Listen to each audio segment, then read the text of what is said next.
XG factor. You're not. I am not Ronaldo Brown. Why is Ronaldo Brown not here? Do you want to tell all the lovely people at home why Ronaldo Brown's not here and why he may have ruined people's Christmas? He's got the yeah. Because he don't believe in vaccine. No, he doesn't. Oh no! I think he does now, but he's just too lazy to get him. That's his own words. He didn't want to go and get them. Because there was an argument in our group chat the other day for about 45 minutes of him sort of being like, "Well, where's the proof that these work?" Anyway. There we go. So yeah, he brought the into the office. So if you got it, then you got it. Joe got it. Mouse got it. Basically, everyone got it. I'm going to throw something to Greg and I'll see if he can put it. All you got to do, Greg, take it out of Slack to downloads and then just drag it onto the desktop and it should end up on there. Yeah. Greg's new to using OBS, so forgive him. Well, no one's in because of the Ronaldo. Thing, so we've got people who've never done this before. So yeah, we got Deck. Shout out to Deck.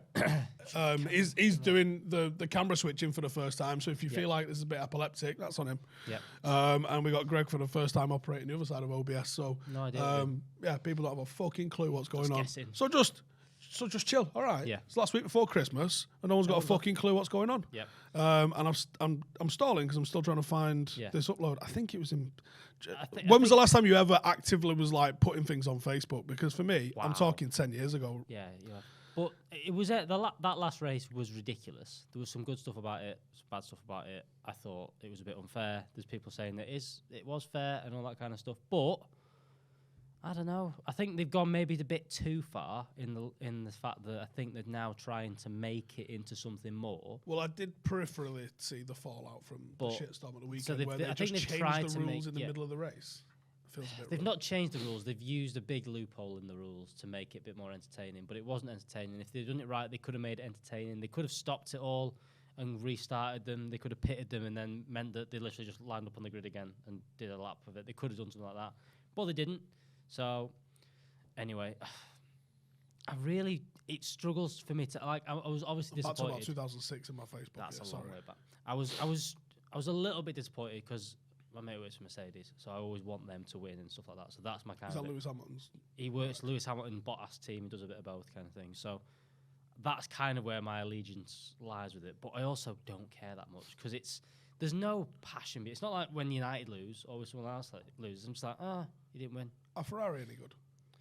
No, they've not been good for a while now. But there's something that they're making a big change in the cars next year, and it looks like Ferrari have got a bit of a jump start on everyone, and have got a different car which could make things interesting. Which is why Red Bull were panicking, I think, this weekend because I don't think they've got it quite right yet for next year. So Ferrari think they're going to be doing better, so they're going to jump up. Mercedes have got all the money in the world, so they're going to jump up. So are they the big baller? Mercedes have won the World Championship now for 10 years in a row, 8 years in a row, 9 years in a row. So they've had Rosberg won it, Hamilton's won it, and I think they're the 8 in a row. And Hamilton won it years ago with a different team. But yeah, they've literally won it 8 years in a row before Red Bull won it. Can't find it. I've literally found this fairly recently as well. Is it you at a Formula 1 race? It's me in the pits in Ferrari overalls with a Ferrari flag. Why? Because you used to go watch it. Well, why don't you stop looking for it and we'll put it on a little bit of a post edit? We're not doing a post edit. Okay, well, there you go. Because there's no one in. I know there's no one in. It's fine. So, but this is good viewing. But yeah, I don't know.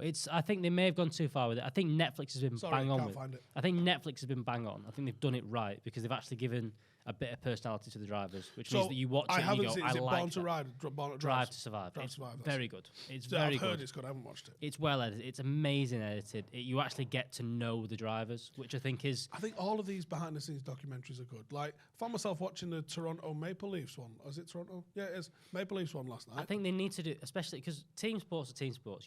People either like them or they don't. That's never going to change that. I think for people promoting that. But these individual sports, even though this is team sport, it's still an individual sport. You need some backstory to stuff. I've said this again as a golfer. The only reason I support a couple of people is because I know maybe a bit more of a backstory. Unless it's Tiger Woods, who I think is amazing, I like that.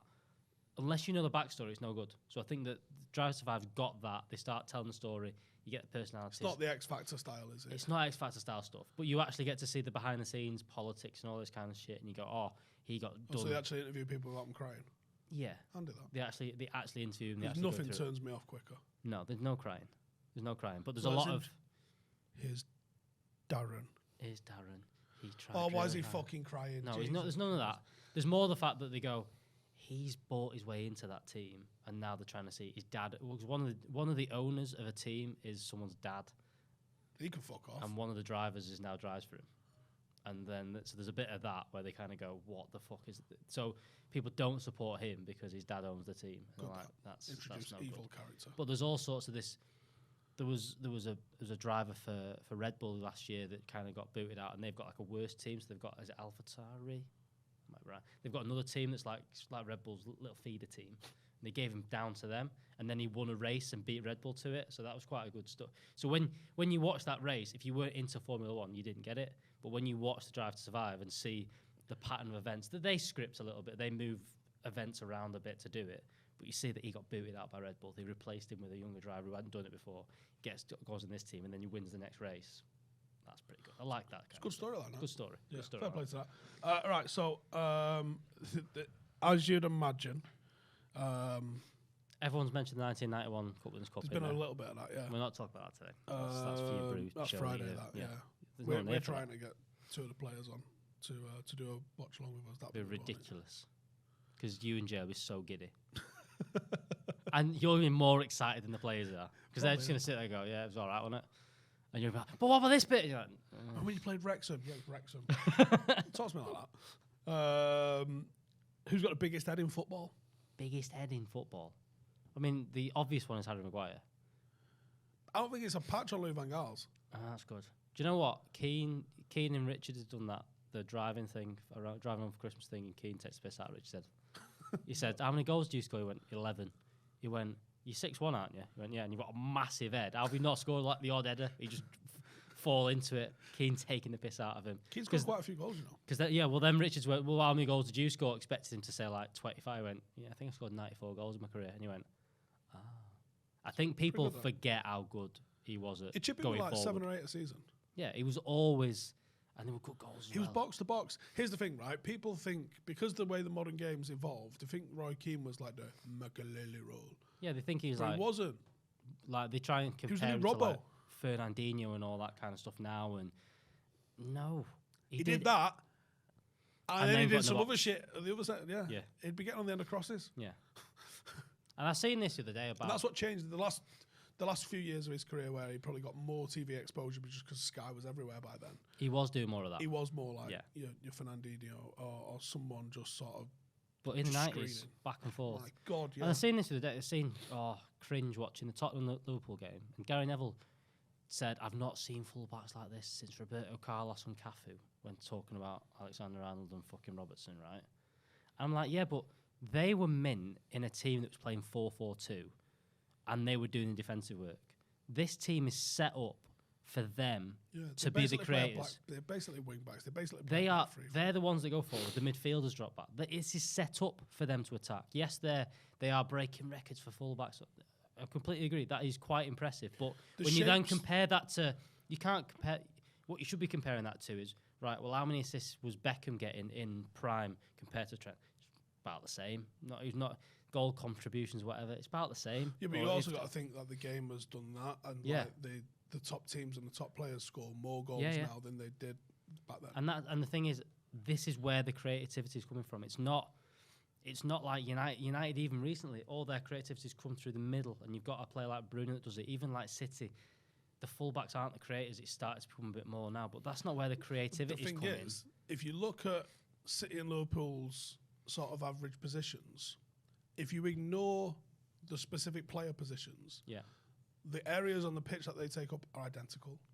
But where Trent is where a winger is in City's system. Where the strikers are, like where Salah is where De Bruyne is. Yeah. Like that's where people don't. They're in the same spaces. It's just different positions and a different methodology of doing it. And Liverpool do spam crosses into the box and look for second balls, and they attack a different way. So I'm not saying they play the same because they play very different. There's a couple of things which overlap in terms of like how they like to press and how high the lines are, but they execute. When you look at it in 2D, what looks the same, he's executed entirely differently. But the positions that they take up are almost identical in terms of if you ignore the the number on each person's back. Like where the wingers are is different, where the fullbacks are is different, who the responsibility of gameplay is. Like Liverpool's midfield does this and City's midfield does this and looks in the underlap in the half space. Where you see City's wingers stretch the pitch and go wide looking for those little return round the corner passes, that's where Liverpool's fullbacks are looking for crosses. Yeah. It's interesting the way that they almost take up the same shapes and execute the way it totally different. It's the way is as well as they compare it to they're comparing 4-4-2 systems that were completely different to what it is now. Comparing what Gary Neville's output was. Gary Neville's job was never that to do. He's never got asked to do that. But like we've said there, Keane's job wasn't what Fernandinho's job or Rodri's job or what. He got forward. He had to go and do that. Gary Neville was doing overlaps and stuff. But then Roy Keane had to fill in. And that's there's things that people aren't kind of Gary Neville would have had a winger running right at him. Yeah.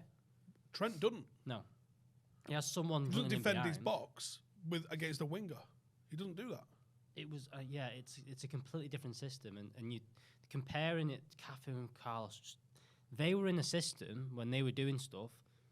They had a winger in front of them and were still managing to create because they were overlapping and putting world class crosses in and getting into the areas and stuff like that. Roberto Carlos was scoring ridiculous free kicks and contributing that way. They weren't the creators in the team, yet they were still creating. That's the difference in the level of those two. If you put them two in that system that Klopp plays now, they'd be levels above what Trent and Robertson are doing. They'd be like, hang on. I've not got to go that way. I've not got to do that. Wait. No. Yeah, they'd be outstanding doing that. And the other thing is, though, give me Maldini at a left back all day. Yeah. Yeah, all day. But would he do? He wouldn't do a Robertson job. That's not the kind of. No, he was a better creator than he's given credit for. But he would probably do more. His defending was flawless, and then he was like pretty good. But he would probably do more similar to maybe what City system is, where he kind of move into midfield and on the ball. He wouldn't be the one overlapping and spamming if you was to in. if you did this then, so this would be an interesting sort of little exercise. If you was to look at 90s players. Original Ronaldo now plays on a wing. Probably. Depends on the team. No, definitely. It's City like Mbappe's style of running. City's team's different because that's all fucked up. But no, because they'd go for a more. I think they choose a more Andy Cole kind of striker for that sort of role. I think an original Ronaldo that loves to take people on is a winger in today's system. I think you're right. Maldini probably works in a City style system where you can get him on the ball because he's good on the ball. But If not, he probably plays in midfield for Liverpool. If he's at Liverpool squad, probably plays centre half or midfield or something like that. He doesn't play left. He doesn't do what Robertson does. No, he don't even go to Liverpool unless he does. I think he could probably do. He had a good long ball in him, so he could probably play left centre half. Yeah. Trying to think who else that you think just like big 90s sort of players. We'll look at the United players. You look at what Beckham would do now. Beckham would be a right back. Beckham would either be a right back, or I could see him doing what De Bruyne does, where he's like a number 10 that's not a number 10.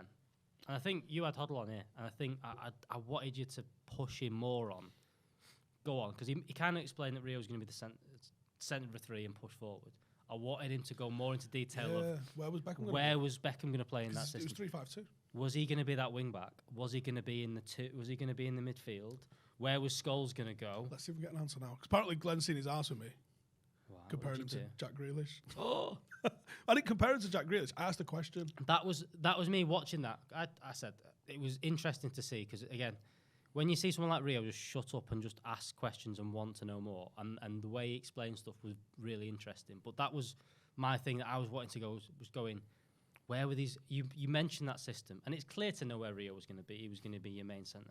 Yeah, and where Scholes was going to be. Where Scholes was going to be. Was he going to be your midfield? He was going to be your midfielder, and Owen was going to be your goal scorer, going to be your attacker. You're going to have another one alongside him. You're going to do whatever. Just text Rio. Where was Beckham supposedly playing in Glenn's 3-5-2? That was the question for me. Was where was Beckham going to be that midfielder, or was he going to be a wing back? Because does he sit into a wing back? Was it because at the time who were your other fullbacks? He does because and it'd be Beckham and Rio on that right hand side. Well, actually, no, he said Rio was in the centre, wasn't he? Yeah. Because at the time, now he'd probably play left or right, to step out. Yeah. Whereas at the time, everyone played 2, and they'd put the 2 on the outer ones, so your middle one got to step out. Interesting that little tweak of the tactic. Yeah. Because now it'd be your dominant headed one would be in the centre.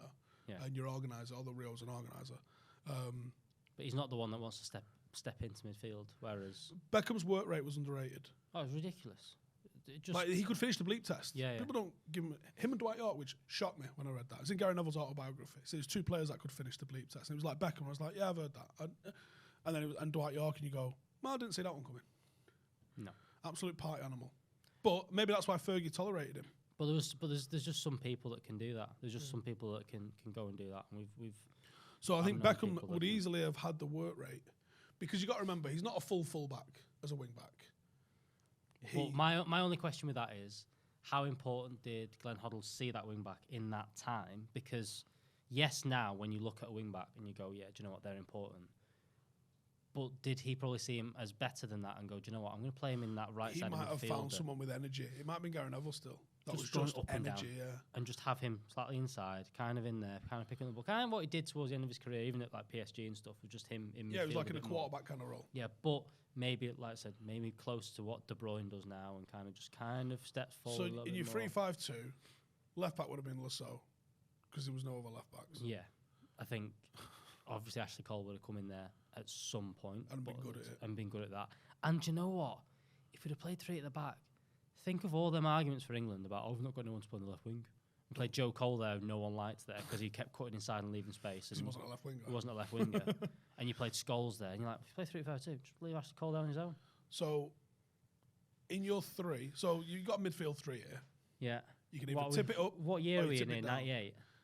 It was 99 when they got rid of him, I think. So you're looking at the 2000 Euros. Right. So Phil Neville might have been playing left wing back. Because he was playing for England and giving penalties away. You've got a choice. If your midfield 3 is either tip up or tip down. So it's either a 10 or a 6 and 2 8s. We're looking at it. If Beckham's one of your 8s, you're going to need a destroyer. Not as important necessarily if you've got, what would have been? Rio, Campbell, Keown. Yeah, maybe. It's not bad. No. You probably do. Was Adam still ticking about? No, I think he was on his end, wasn't he? He won the double in '98, I think. Yeah, he didn't. But he didn't. He was. No, he's gone before then, wasn't he? Because he didn't win the. He wasn't Invincibles. No, he'd gone by then. Midfield, Ray Parlour, probably in there, wasn't he? Fuck Ray Parlour. Okay. Scholes is your 10. Yeah. So Beckham. I think you go tip up and you go attacking. And Scholes is your 10. You could have had the All United midfield. You could have had Scholes, Beckham, Butt as your 3. You could, yeah. And he might have. And he probably wouldn't have been far off, because it wasn't. It was McManaman maybe. Was it '98 World Cup or the 2002 World Cup? 2002. Butt was sick. You could have had. It was 2002. McManaman might have had a shout of getting in there. As a 10? Yeah, because he weren't a winger either. No. So you might have a McManaman. Who's your forwards? Owen and Shearer? Yeah. If you go in the 2, so Owen and Shearer. You want to get on. You'd have wanted Andy Cole to get in there, but he just wasn't. But Owen and Shearer would have been. In 2000? Yeah. Let's have a look at what England's squad was, actually, and see if there's any difference. I reckon there's some odd ones, because this was the time when you had Chris Powell might have been around this You time. had some. It wasn't. You think of it now, and you think of just not too long after that. The squad was easy, and it was dead simple. There was like 4 teams you could have picked the full squad from. Whereas back in 2000, it was coming from all across the Premier League. It wasn't just like even. It's not as much now, but even a few years ago, it was literally coming out of Chelsea, United, Arsenal, City, Liverpool. It wasn't coming out of any other team. That was your 4. Yeah, that was. And if you wanted to play for England, you had to go. You had to be in them 4, and you were just grabbing a goalkeeper because we had no one else there. They were the only things that was different. They sacked them and put Kevin Keegan in. I know. What's a ridiculous idea. He thought tactics were a breath mint. It was Campbell, Adams, Keown, and it would have been Rio. So you could have had Keown as your back.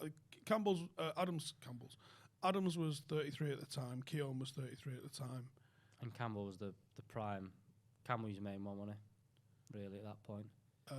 Yeah, Campbell was the beast. So Campbell, Rio as your ball player. Yeah, and then Adams or Keown as a bit of a destroyer. Yeah, not bad.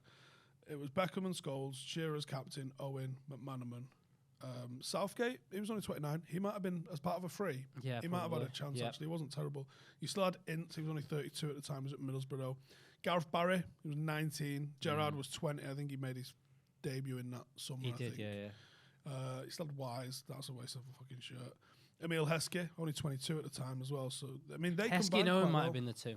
Heskey and Owen might have been the two, depending on where he saw And Shearer. he had Phillips Fowler and Richard Wright as well in the mixer there. Phillips But Fowler. yeah, I think looking at that, Kevin Phillips, serious amount of goals. the midfield might have been Ince, Beckham, Scholes. And it might have Not bad. transitioned to being someone like Gerrard, which you get away with. You get away with the shit positioning he's got With three at the back, with don't a need three it. at the back, yeah. Because your six is Rio. Yeah. You one stepping in doing that defence was Rio, so you could have played Scholes and Gerrard. If you'd done that, you could have played Scholes, Gerrard, Lampard as a three. It wouldn't have been as important. Longer down Still the think line. you need a workhorse. I know in Hargreaves' character in that and a Yeah. Carrick character in that. I think that was the problem. They didn't have the balance. But you, All three of them are ball players who want yeah, it. you could have done that. Talking a lot about England. Didn't think that was where it was going to go. No, I didn't. No. No. What other crap topics did we go for? Not crap topics. Amazing topics from people sending in. Someone just put Kamara is someone we've been linked with. I've never heard of him. My mate texted me, we think we'll get again that Kamara. Like, I've never heard of him. But There's, I think United have just announced, by the way, a new coach. Ewan Sharp. Yeah, I don't know anything about him as it stands. He's another one from the Red Bull model, though, by the sounds of it, that's been moved off to America. America got a lot of these coaches. I told you I got a message off Aaron. We did a podcast. We did a podcast with him, Brew, on old Stretford Paddock in lockdown. We did it over that. Aaron plays now for Forward Madison, which is a USL team. Just one player of the year, on it. He won- Or MVP. He was up there. I don't think he won it, but he was nominated for MVP in USL. Yeah, but he won the teams, though, didn't he? Yeah, he's mint. He's quality. But he was on little, Portland. little ginger Irish number 6. Yeah. Pretty tasty. Yeah, can score mint goals as well. So he was on Portland Timbers. They drafted him, which to get drafted as an international is just good because it's more difficult to do. But he messaged me not after Chris Armas thing and said, I work with him at New York Red Bulls. And he just said he just loves the pressing. And it's very much everything you've heard of what Rangnick's done, that's what it is. And I think that, again, what people don't see what Red Bull have done is they've created all these camps in America and everything. And there's a lot of teams. Bayern Munich done a lot of it as well. Like I went down and watched, like, there was like a Sunday League thing, and it's like, this is a Bayern Munich under 16s team. It's got a lot of African players in it, and you're like, where's this coming in from? Dallas? What the fuck are we doing? In Florida, you're watching a load of African players playing for Bayern Munich's team. I'm like, what's going on? In Fort Lauderdale, madness how it's kind of all set up. But New York Red Bulls have got all these camps across it.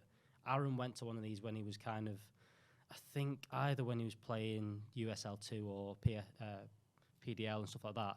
Went to one of these camps to kind of show off his stuff, and this Chris Armas ran it and stuff. He just says he just fucking makes you run, and I think that is what Rangnick's kind of bled down when starting Red Bulls, is that this is the system we're going to do. This is how we're going to do it. This is how we're going to coach you to coach. This is how it's going to be, and this is how it is across the board for everyone. You know, whoever it is, and this is what it's going to be. Yeah, Similar so to Bragantino, they got a Ghanaian team. Yeah, they got obviously Salzburg, and it's all Leipzig, similar playing styles and stuff. And then, sadly, it's kind of City have done it the other way, where City have got all these coaches across it. It's all playing football, loads of touches and things like that. Yeah, City have got from the top. Is it Girona? I seen something mad the other day. City now have the City group, because New York City won. 4 teams have won their domestic, because they got the Australian team won. Melbourne City. New York City. They've just won. City won. I think there's another team won. Might have been the women's team or something like that. You got a team in Uruguay. Something like that. But yeah, it's 4 teams. They've got a won like their domestic thing, City, yeah. which is scary, which is what they've kind of done, and it's all the same way. It's all the same kind of coaching. It's mad, isn't it? You have ambition. I mean, like it all lump it with the Red Bull thing and the branding of it. It's a bit in your face. Yeah. City, to their credit, have actually done it in a... They've made them all play that blue. That's it. But yeah, I mean they're clearly scared of the colour red. Like they took over Hyde United as a little training ground. Hyde United made them change their name to Hyde FC because they're scared of United as a name. And they played in red and white. I think like Sheffield United sort of colours. I think it might have been solid red, and they made them change to like navy blue. It's just like really scared of the. I mean, without getting anyone into trouble here, someone I know works at City, and they made them change to the red elevator. What floor you're on? They made them change that to blue LEDs. Jeez. Have a fucking word. It's madness that. But I spoke again. I ended up having a beer last year with a guy who's just come over from California, and he's one of City's technical scouts and stuff based over there. And I was having an argument with people who were United fans, and I said I don't think people quite understand how far behind City we are. And this lad's just this lad's just nodding along. And I'm saying it's not about the first 11, because when people are going, oh well, yeah, but we're only, we've got one player there, he's just good. I'm like, that's not the issue. The issue is that they've got a web of network and team and scouts and everything across the world that have been doing the right thing since 2012. We've just about started to come back around again, trying to figure it out. We're 8 years behind. But it's the ambition of the person at the top. Of course the ambition of the Glazers is to keep milking this cow. Yep. That's it. Is it alive? Keep milking it. Not can we fatten it up? Can we make really good milk out of it? It's just fucking squeeze it a bit harder. Yep. Whereas City have gone in, and Red Bull have gone in and gone, how do we take over the world? That's what Red Bull have done, and that's what City have done. And obviously Bayern Munich have done that as well. And I know Juventus. Juventus run camps around here, Yeah, of course. I mean, it doesn't surprise me. There's teams that are doing madness low-key across the world. And then you have, like, United can't even get the correct facilities for the women, so the best coach in the country is like, you know what, fuck this. It's just, that's where it's a bit worrying. It's not essentially the first 11, because I think this is for the Premier League as well. I think people have seen it. I think Liverpool have done all right last few years and have competed and done okay. But to see the ones after that, Chelsea have improved a lot this year, but they're still going to finish third. And then you look at, we'll probably talk about that Paul Merson thing with Arsenal's golden generation thing. It's a load of bollocks. They're playing some all right football at the minute, Arsenal. They've got some good players. You can't deny there's a couple of good players in there.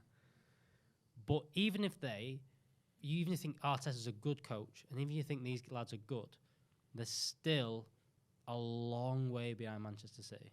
Oh my God! Think how far they're a long way behind us. They're a long way behind us still, and it's the same with. And this is where again Gary Neville I think is going to be proven right with the thing that Carragher laughed at him this year. United could improve this year and finish fourth. Chelsea have improved this year and they're still going to stay where they are. Chelsea are a better team than they were last year, and they're still not going to win the league. They're going to be miles away, and they're probably going to end up a long way back. They try and analyse all of this like, did Solskjaer improve us? We didn't win a trophy. Yeah, but did he improve us? Yeah, because you was expecting him to win the league this year. You were wrong, but there were people out there that was like, United have to win the league now. And I was like, I still think we're going to finish. I thought we'd finish maybe second. I thought we might be able to split someone if we got on a run. That's out the window now, and I think finishing fourth would be okay from here on in. Yeah, I think we could have, depending on what Chelsea do, if they've gone on a bit of a shocking run, if they capitulate the next few weeks, which they could do. It's Chelsea a lot of pressure, and that squad's fragile, I think, because I still think they're relying on Thiago Silva, who's 36 or something like that, to doing well, but they're still relying on a 36-year-old at the back, which, again, relying on a 36-year-old striker is one thing, relying on someone at the back's another thing. Still think it's a bit in the balance with Chelsea now, and they've put their eggs into Lukaku. Is it like four wins in the last 9 or something? Maybe they did win this weekend. Lukaku has done bad, shocking now. £100 million striker, not scoring goals, not getting the team, looking like he was, same as he was at United.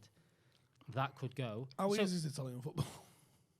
It used to be the hardest league in Europe. And it was like, don't bother going there. Especially if you're a striker, don't bother going there. You're going to score 17 goals and think you're amazing.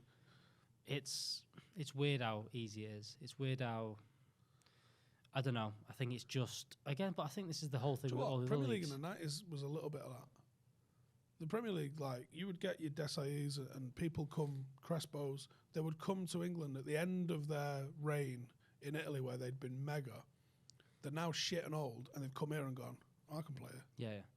Whereas the reverse is happening now, where people can't deal with the intensity of the Premier League. The intensity and the quality of the Premier League are just like absolutely redlined. And then you can have Ashley Young go to Italy and look very good. You look at all them players that kind of went over. Ashley Young, Smalling. Victor Moses. But you just look at that Inter Milan team. Lukaku. Sanchez Sanchez went in there. Bottom did half a job. of the table Premier League team, innit? If you put all of those back in the Prem. It just doesn't. Sanchez and all those people who left England to go to Italy. Your Smalling, Sanchez, Mkhitaryan. You put all them together in one club. It's not that. It's an eighth, ninth level team. You're just thinking of players that just people discarded and just got. It's madness. Actually, but it's weird how the level of Italy's gone down, and it is down to money. It's down to. But they fuck themselves because, and I can see why. I there's not much that would make me fall out of love with United and regularly miss games, but if you found out it was fixed, that might be the only thing. United could get relegated. I'm going to have a fucking right. Where we're going this week? Fleetwood, mint. Like I'm going to fucking go because it's going to be an adventure, and I would find a massive badge of honour in going. I was fucking there when we played Macclesfield, and I would fucking revel in how shit we were, like a lot of City fans did. Yeah, I was there at Gillingham. I was there at fucking blah blah blah blah. I would revel in that. I'd see it as a fucking challenge to be like, I'm going to be at every one of these fucking games and have a right good old time and get off my box while I'm there. I'm going to go to grounds that are fucking older than this club, like, and haven't been painted since then as well. It's going to be a fucking good. Where are we? Where is it today? Barrow, amazing. Let's go. Like, that's exciting to me. I don't want to see it happen, but if it did, I'm going to jump into it with both feet. However, if it was like, if it came out like United fixed all of those titles in the 90s, even if it wasn't that, even because for as much it's been bad for United for the last year or so, going to games has been mega. The last even this season, even when we played some bad stuff, it's been a better atmosphere. It's been better to TRA go. is a big help. TRA is, but I've sat in different parts of the ground and it's a better place to go to. People are loving it. And even if you found out, do you know what, there was the odd fucking yellow card that got fixed or a throw-in, and it just kind of went, fucking hell, was it? You know, they were fixing stuff whilst we were having it. That's not right, that would, you just fall out of it there, even if it wasn't fixing titles. If it was fixing titles, can you imagine? Oh, no, it'd be gone. It'd be that. Imagine if it came out of Liverpool, did it? All the Liverpool fans would just go, gone. Done. And all these teams would do it. And that's what happened. So there was three teams, weren't there? Was it Milan, Juve, and Inter? Yeah. And I think Inter weren't. So it was Milan, Juve. Was it Fiorentina? Might have been Fiorentina. That's all got done for match fixing. Juve got 3 titles, I believe, stripped off them and relegated. Yeah. Something like that. I might be wrong on that, but it was in that ballpark. Imagine ever, and their attendances, because in the 90s Italy was the place to be. Obviously James Richardson, Football Italia. It was fucking sensational. All the flares, all the ticker tape, the colours of the stadiums. And then that match fixing scandal hit and it just went brr. And now, like, the Championship gets more average. I mean, some of the bigger games, like the Milan Derby and Rome Derby, still gets mega views and that. But, like, your average games now, like 18,000, 13,000. Which is just pathetic, yeah. Like, you're seeing, who was it the other day? At Newport, are they in the conference? There was a conference team the other day, got 12,000 in England, got 12,000 people watching them. I went last Saturday because United got cancelled. My mate's over. I went to watch Shrewsbury versus Cheltenham. There was 6,000 people there, and it wasn't full. But Shrewsbury are 20th in League One. Cheltenham are 14th. Cheltenham had like 500 fans come over. 6,000 people there, mega. People saying it was quality game of football, good to watch. Mega. I'm like, who else? There's no other thing than this. Imagine trying to explain to people in the US and stuff that you go, yeah, the third division of football has 6,000 people at it, and they go, what? Like, the problem is that's all in. Like, no, it's the third division compared to them. It's the third professional division in your state. It is, but no, it's not just that though. There's also 20 odd teams because you think the MLS has 10 teams, 12 teams in it, whatever it does. It doesn't have 20 teams, does it? I think the MLS has 20. Does it have 20? I might be wrong there. But the ones below that isn't 20 teams in it. This is the 60th best team in the country at the minute. Something like that. In the state. Even 60th. We've got 6,000 people watching it. Some of them states are bigger than England, right? Yeah. So you've got to look at each individual state rather than the country as a whole. I think you've got to break it down like Texas. The 60th best. Because then when it makes more sense when like 2 or 3 of the universities can get 60, 70,000 watching their American football games. Mega. But then again, it's become a pure cultural thing. Yeah. Like everyone goes to university and you support the university. And it's only like 8 matches. It's not like 25, 30 games at home, which is a grind. It's like 8 they in were the all tailgate. preparing because Shrewsbury got Liverpool in the cup, so everything was getting prepped for that and stuff. And they were like, the FA Cup and things, and it's at home and all that kind of stuff. So that's their big money spinning. There was It's going to keep going for the rest of the year. Guys selling fucking half and half scars of Liverpool Shrewsbury on. I said, get that away from me, nowhere near me, that thing. But no, it's good. Again, that's the thing that people don't understand about this place is how good that kind of level is. And go below that. Go to Greater Manchester's got Greater Manchester.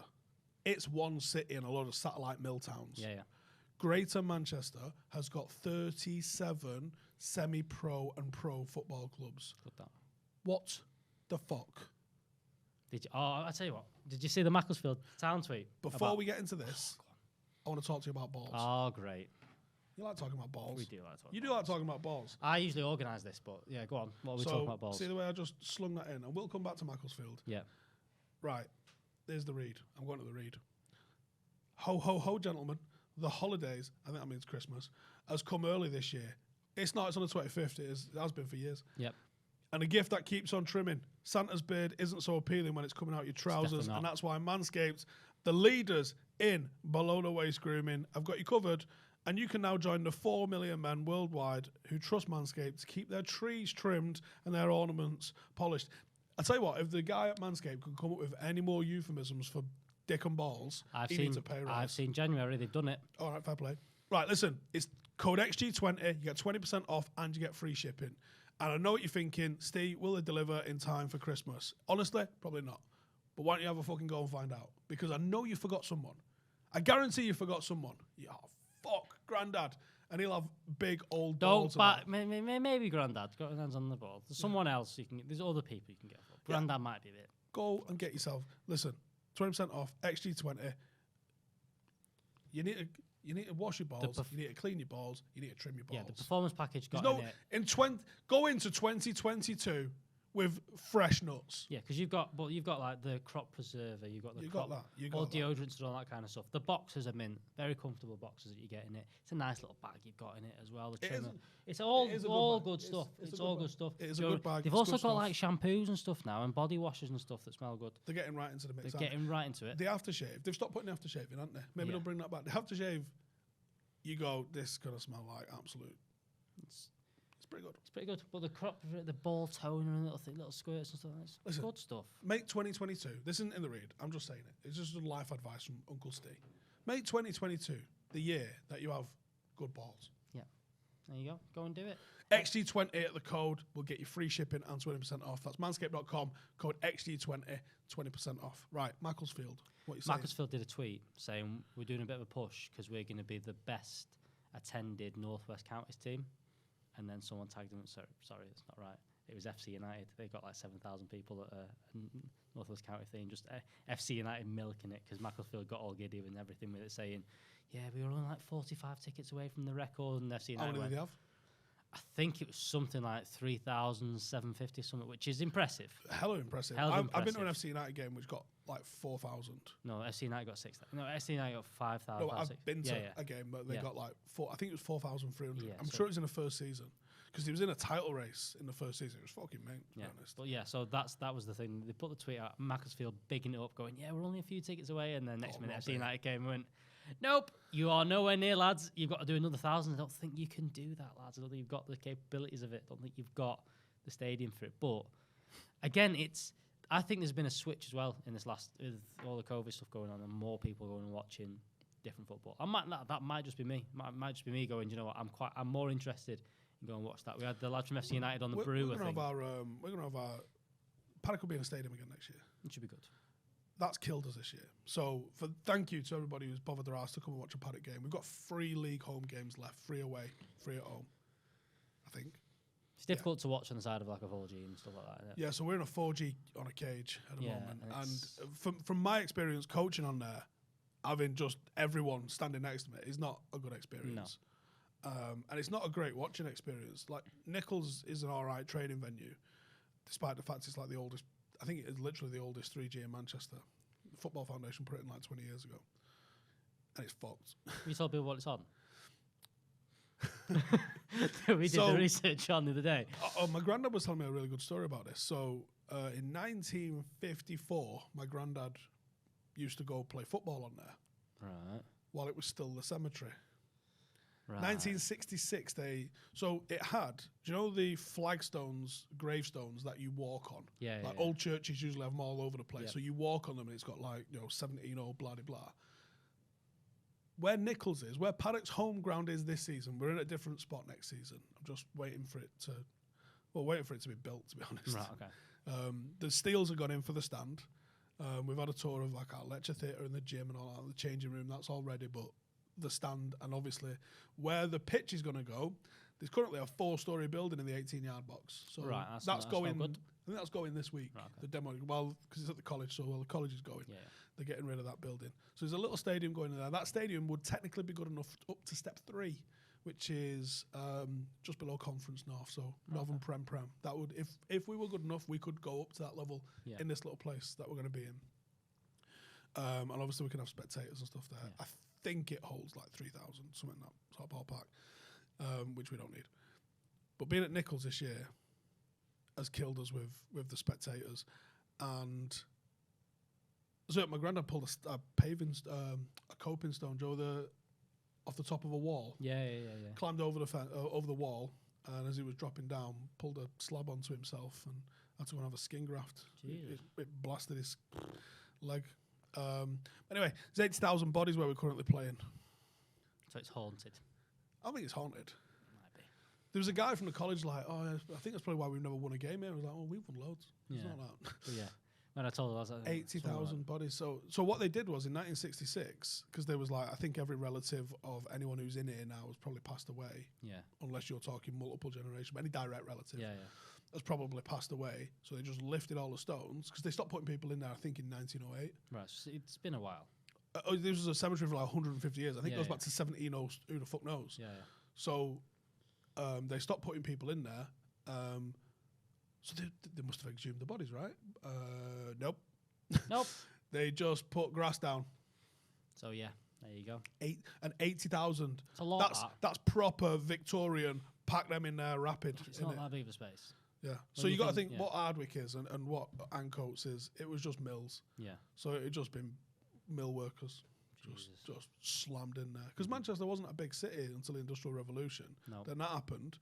And then this cemetery popped up. Ardwick was probably like the outer suburbs at one point. Probably like dead nice. Not anymore. Yeah.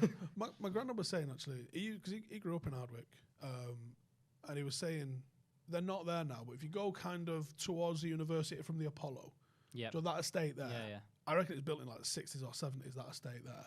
But he said it used to be all the massive Victorian houses that had butlers and stuff. So you go and do carol singing, so the butler would open the door for you and kind of keep you there, and the family would be like 20 metres back, like, yeah, nice one, give him a penny. Jesus. But like proper Victorian sort of, big fancy houses, they must have demoed all that because that is now those like weird brick, like the dead cheap brick. Like it looks like a council sort of area, doesn't it, that now? Universities to the Apollo kind of area. Ardwick Green. That's mad, that. Should we talk about football? These lads, ideal signing. I think, do you know what I think is important for United? Especially, we were talking about fullbacks before.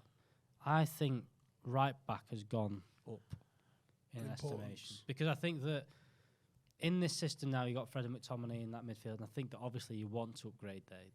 It's a clear you want to upgrade there. Are we actually going to sit here and pretend like it's not a number 6 that is the ideal generation? That would be... No, I'm not going to pretend it's not. But you need that. But I do think you've got to have a very good fullback in this position. You've seen how many touches on the ball that Delo and Teller's had in the first 2 games around it. I actually still think it's less than what our fullbacks were having under Ollie, because I think we went laterally more, especially in build-up. We don't go laterally in build-up. We kind of go into the first line of midfield first.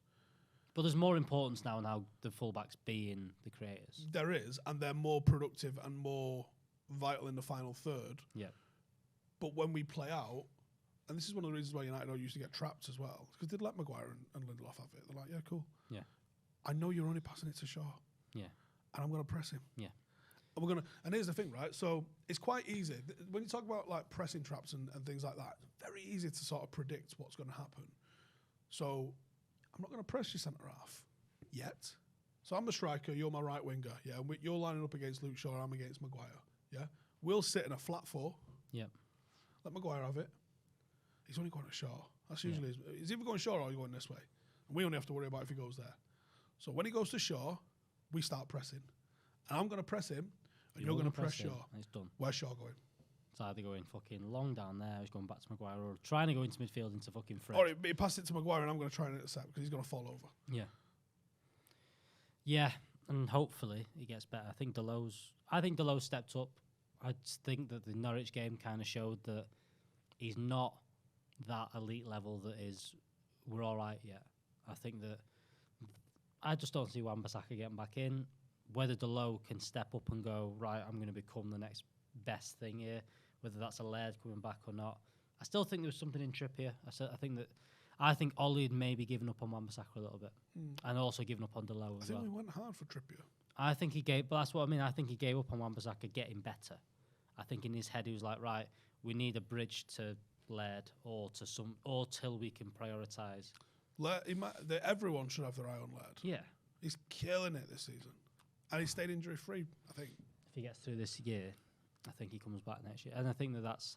But I do think that's Wan Bissakas done. I think that the way that this is obviously going to play, if even Ranić comes in or whoever comes in now, this is how we're going to play.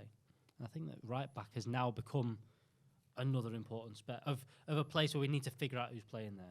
I think striker's going to be doing this as well, because if Tony goes, Cavani goes, which is going to happen, even if because I'd be upset if Cavani goes in January. I wouldn't be upset if he goes in summer.